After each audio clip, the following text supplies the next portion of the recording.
It is time for another epic ancient adventure, but instead of heading south like last time with Hanno the Navigator, today we head north with Pytheas of Massalia. However, this one is a bit tricky, since there is no surviving copies of Pytheas' original accounts. Instead, what we do have is random paragraphs and fragments of his writings scattered in the written works of around a dozen other ancient authors, but a few of them may have had full copies of Pytheas' original work back in their day to base their writings off. So I'll be trying to piece together Pytheas' epic journey through these fragments. Also, if you're wondering, most of this video is based on the book Pytheas of Massalia, Text, Translations, and Commentary by Lionel Scott. Mostly because this book compiles all the fragments and has these little maps I think are neat. Okay, now let's begin. For Pytheas the man himself, almost nothing is known, other than he was from Massalia and wrote about his journey sometime in the 300s BC.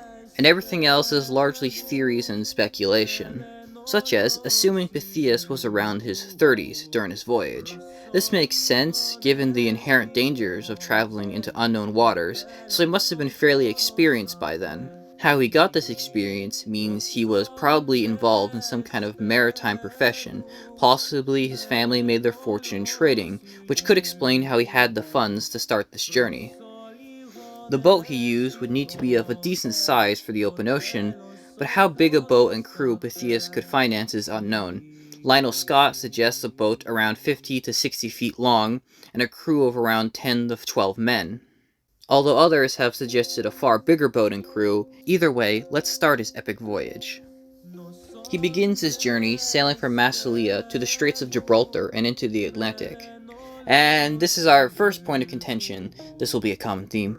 So what's the issue? Well, while the Straits of Gibraltar are by far the most likely path, and the one I'm going to be using for this video, I do have to note that other theories try to argue that he instead sailed through Europe's inland rivers to get to the Atlantic, like the Rhone, Loire, and maybe Rhine rivers. This theory is pretty much entirely from the idea that the Carthaginians blocked foreign vessels from crossing the straits. Now, it is true, they definitely controlled the straits, but this probably wasn't a super literal constant blockade, and therefore crossing was by no means impossible. So yeah, I'm gonna say Pytheas went through the straits, so moving on. From here he sailed north and circumnavigated the Iberian Peninsula, but there's no details in the sources of anything about the Iberian part of the journey, so if he did write anything here, it has not survived. From here, Pytheas and gang continued to travel up the French coast until he reaches the Loire estuary, where there was a trading post called Corbello. He likely stopped here and probably stayed a few days, restocked and learned about a large tin-producing island further north he called Britannia. Pytheas would then sail several days north to this land of tin, but not before having to sail around Britannia and mention the Celtic tribe he called the Ostadioi, somewhere near the capes of the peninsula. And what's neat is this tribe may have been the Ossissimi tribe that Caesar would describe during his Gaul campaign several centuries later. But anyways, once clearing Brittany, he sailed across the English Channel and landed in what is most likely Cornwall. The most exciting of places, I know.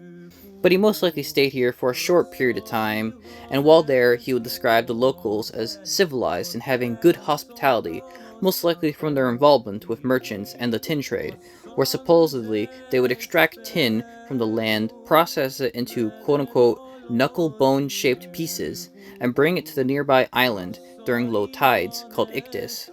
From there, merchants would buy it and transport it to Gaul and move southward to trade with the Mediterranean world.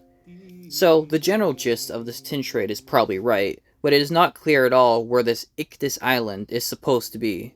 So, make of that what you will. He calls the southwest tip of Cornwall Beleren, and from here he starts sailing up the western British coast. Along the journey, Pytheas would take small stops to explore a little bit and noted several island chains, like the Hebrides and the Orkneys, and described 40-foot waves at the very north of Britain. But most details of the areas he explored here are lost. There are also two places mentioned here that aren't 100% figured out what it could be referring to. Burgee, which may not even be referring to anywhere in Britain, and the island Berries, which is likely some place in the Shetlands or other northern island nearby. And speaking of the Shetlands, it is quite possible he stayed here over the winter. Since if we assume he started his journey in the spring at the beginning of the sailing seasons and reached the northern British Isles in fall when the waters of the North Sea start becoming especially dangerous, like the 40-foot waves he described, then I think it's fair to say he wouldn't want to sail into this. It's a fucker! That's fucking awesome! And for why the Shetlands specifically is because there is several mentions of Pytheas reaching a place in the northern British Isles where the summer or winter solstices being around 18 hours of day or night. And it is said that the locals showed him a place known as the quote-unquote sun's bed, presumably in reference to how the hours of day with visible sunlight is much lower during the winter months. And the only place near Britain that has daylight hours reach that low is of course the Shetlands. Pytheas and gang likely stayed here until sometime spring next year. What did he do here for those several months? Well, who the hell knows, but he may have heard of his next destination from the locals here, because after the winter, he set sail 6 days north to the land of Thule, near the Arctic Circle. And this is probably the most contentious part of his journey, the location of this so-called Thule, or Thule, I'm not really sure how it's pronounced, but I'm just going with Thule because this is my channel, I can do what I want. The two most common locations that people theorize for Thule is Iceland or northern Norway. A few also say the Faroe Islands, but that's lame, so we're not going with that. And there's been plenty of work done by historians trying to argue for either of these locations. Pytheas said Thule and the far north as having continuous daylight 24/7. However, I don't think he would have been here super long, so it's possible he got some of that information secondhand. Either way, this would place Thule at least very close to the Arctic Circle, and this is what Pytheas had to say about life in Thule. Some cultivated fruit and livestock are completely lacking, and others scarce. They live on millet and wild herbs and fruits and roots. They have grain and honey, and they make a drink from them. As to grain, since they do not have a clear sunshine, they winnow it in large buildings, having brought their ears of grain there, for threshing floors are useless because of the lack of sunshine and the rain. If this is true, then it would mean Thule is obviously an inhabited place, so that would disqualify Iceland as a location, since the earliest evidence of permanent human settlement on Iceland wouldn't come for another 1,000 years. This then leaves Norway as the possible location, although I will say that this passage is the only one that describes Thule like this, and as I said earlier, he probably didn't spend much time near the Arctic Circle, so how much of Thule he directly witnessed and how much is just secondhand information he was told is uncertain. But let's assume Thule was an inhabited land, because that's more fun here.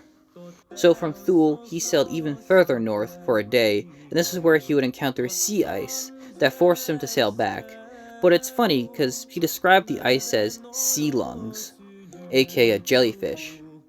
And I guess that was his best way to describe pancake ice. Afterwards, he presumably sailed back to Britain, then sailed down the island's east coast, since he would later describe Britain as a weird triangle. Pytheas and his crew would then sail to the mainland coast of Western Europe and sail up it until he reached somewhere in the Baltic Sea. It's here he will describe a large, tidal, marshy coast he called the Metuanist, and it said it was inhabited by a Germanic tribe he called the Guans.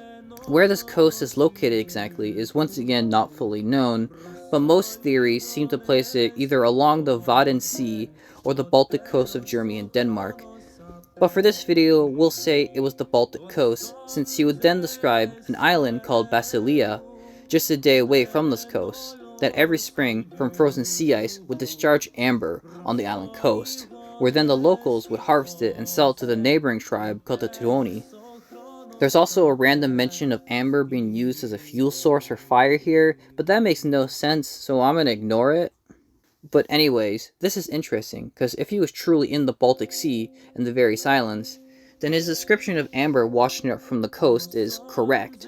Well, half correct, because in real life amber washes up along the entire coast, not just an island, and it's all year round, not just in the spring, but you know, close enough. Also, the mention of sea ice points to him in the Baltic as well, because there's plenty of frozen chunks floating around there every spring. Now as for the various Germanic tribes he described, that's a bit more complicated to pin down exactly which ones they were. Some people argue the Guons were actually an early version of the Goths, and the Teutoni as the same Teutones as the ones that allied with the Cimbri during the Cimbrian War with Rome during the 2nd century. Some also argue the Guons and the Teutoni are actually the same group, or that they're all part of the same broad tribal group, the Ingavones. Which I'm sure I'm probably pronouncing half of these incorrectly, whatever, we'll just roll with it. And finally, for the location of the Basilia Amber Island, well, there's a bunch of random islands in this part of the Baltic, so it could be any of these, from Denmark's archipelago to Rügen near the German coast, Bornholm, and some much bolder theories, say Gotland or the islands of Estonia. Some of those theories also sometimes go as far as to say he went much further into the Baltic than went into the mainland through rivers and land all the way through Eastern Europe, then came out on the Don River in Russia, and sailed into the Black Sea, then back home to the Mediterranean. So, we're not going with that interpretation here for obvious reasons. But anyways, Pytheas finally finishing up his time in the Baltic Sea would then sail back to the Mediterranean along the European coasts, and likely made some final note in measuring Britain from its south coast on his way back. Then, after several weeks or a month of sailing, reached his home city of Massalia. Wow, what a journey, and what a pain to try and piece it together. And this is only what I think was the most likely locations of his voyage, as many others have made fair arguments for different locations of the things described. Well, except for the overland journey to the Don River thing, that's too stupid to be real, Lamau. But all in all, his journey likely lasted between 2 or 3 years max, and his writings about it before being lost must have been important to many geographies of the time, since it wouldn't be for several centuries later that these northern regions would become better known to the Mediterranean world. Last thing I'll note is that a lot of the surviving mentions of Pytheas' journey comes from the late 1st century BC writer Strabo. I only bring this up because Strabo constantly complained that Pytheas was a liar, barely explained what these lies were, and tried to debunk some of Pytheas' claims by just using his own incorrect map.